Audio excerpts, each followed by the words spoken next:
Now, as first images of the sample model of this Finnair ATR were circulating, there were some issues with the model, and collectors were frankly not that confident in Herpa actually managing to fix it for the finished product. But as we have the aircraft model as it has been released in front of us, how have they actually done? That is what we want to find out in today's review, which we can do thanks to the great prices of the FMB shop, who currently have a sale going on, so do check them out. There's a link to them in the video description below.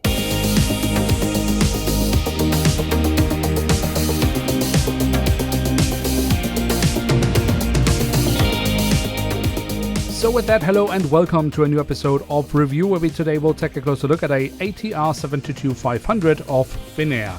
And at the front of the box we have a cutout, so we can get a glimpse of the aircraft model inside, and on top of the box we have the Finnair branding. The backside of the box then has yet another cutout. It is the usual dreadful box design. The only thing worth mentioning here is that it is a limited edition, which is kind of a shame, because it means this aircraft model will not be reproduced in a later re-release. And here she is, the ATR72-500 in the current standard livery of Finnair. Now, as mentioned, this is a limited edition, which means it cannot be re-released with, for example, a different registration code later down the line, which I think is a big shame, because narrow-body Finnair aircraft models is something that collectors have been asking Herpa to do for quite some time. They managed to release this ATR now, but have to renegotiate their license with Finnair, so it will probably take quite a while until we see the next Finnair aircraft models from Herpa Wings. Again, what a shame. But how have they done with this aircraft model? As I said also in the beginning of the video, there was an issue with the sample model, but perhaps that was fixed for the final release. Let's see. On the tail section we do have the iconic Finnair branding, and of course with the ATR the horizontal stabilizer is mounted on top of the vertical stabilizer, and here I think Herpa has actually also done some nice work with a bit of detailing around that part of the aircraft. On the fuselage we of course then find the full registration code of the aircraft. We have the cabin door, but not much more to be found here apart from towards the very tail of the aircraft. That's not the APU exhaust, but actually a strobe light. So let's move on to the front of the aircraft, because here across the fuselage we then have the branding of Finnair. And of course with the ATR, the cargo section is at the front of the cabin, so between the cockpit section and the actual passenger cabin. And for that we then of course also have a cargo hatch. Then we of course also have a static pod just underneath the cockpit windows. Here we then have the cockpit windows with a black mask, and that was missing with the original sample model that Herpa showed collectors before releasing the model.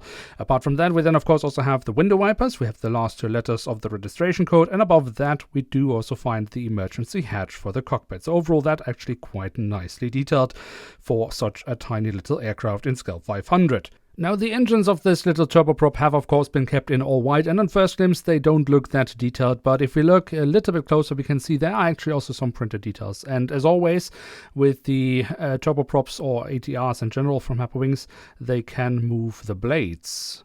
Then we can also take a look at the wings of this aircraft model. I mean, it's not massively detailed when it comes to physical detailing, but Herpa does add a little bit of printed detail to these wings. So overall I think it is a fairly comprehensive, fairly decent look for the wings of the ATR in scale 500. The landing gear, that is the standard landing gear that Herpa nowadays uses for all the ATR72 aircraft. Main landing gear looks fine. Front landing gear of course is kind of oversized, but to be honest I actually don't mind in this case. For me it actually looks kind of alright. Then we also have a little bit more print here on the side. That should be the landing lights if I know my ATRs right. And then on the belly of the aircraft we do have a hole in the fuselage for a stand that is not included with this aircraft model. So there we have it, the ATR72-500 in the current standard livery of Finnair from Herpa Wings in scale 1 to 500. And what can we say about this aircraft model? Now, we basically have the same amount of detailing on this little ATR as we nowadays would probably get on an A380. And so if I criticize the A380, surely I must also criticize the ATR. But there is of course a massive size difference between these two aircraft types in real life, and especially also of course in scale 500. And yes, of course, there could still be one or two more details on this aircraft model when it comes to printed detailing for sure. But overall, I'm not dissatisfied with this aircraft model because it is such a small aircraft type, so it doesn't need that much more than what we have here to look decent. For example, the cockpit section I think looks really brilliant on this aircraft model.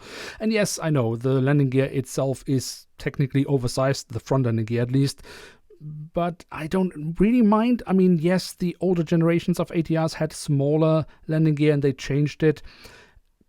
For me, it works. I would still like to have some printed details on it, but for me, it works. And I think that's the overall message I have about this aircraft model. For example, the tail section with the vertical and horizontal stabilizer, I think that's a place where Herpa does really well on the ATR. The amount of detailing they managed to get on this really tiny aircraft here is actually quite impressive. So I don't have much to say against this little aircraft model. I think they should do more of these kind of ATRs because they're actually kind of succeeding with what they are attempting here. So more of that, Herpa, please, in the future, because you are actually doing fairly well with this aircraft model. Of course, if you go into larger aircraft types, you do need to add more details because it just, there is more space, it is more visible if you are then skipping out. But for these tiny, small, regional aircraft types, this amount of detailing for me is fine. What unfortunately isn't fine with this aircraft model and really drags down the overall impression of it is, of course, then the recommended retail price of Herpa Wings for this tiny little ATR 72, which is 35 euros. And I mean, okay, they have talked about that for them the production costs for a little ATR, for example, compared to an A320 or even A330 might not be that big. So the price does need to be fairly close together, but it doesn't change. That 35 euros for an ATR 72 in scale 500 with this amount of detailing, I mean, that's at least 10 euros above what you should be charging customers, because you are not delivering a 35 euro aircraft model here. This is a maximum 25 euro aircraft model. But okay, that's of course a general issue with Herpa Wings nowadays being completely overpriced. But what do you think about this little ATR? Do you think Herpa should do more of these small regional airliners? Let me know in the comments section below. And with that, we have reached the end of today's episode. If you have enjoyed this video, then feel free to leave a like. If you are new around here, why not hit subscribe? With that, thanks so much for watching. Hope to see you soon again. I'm checking out, and bye.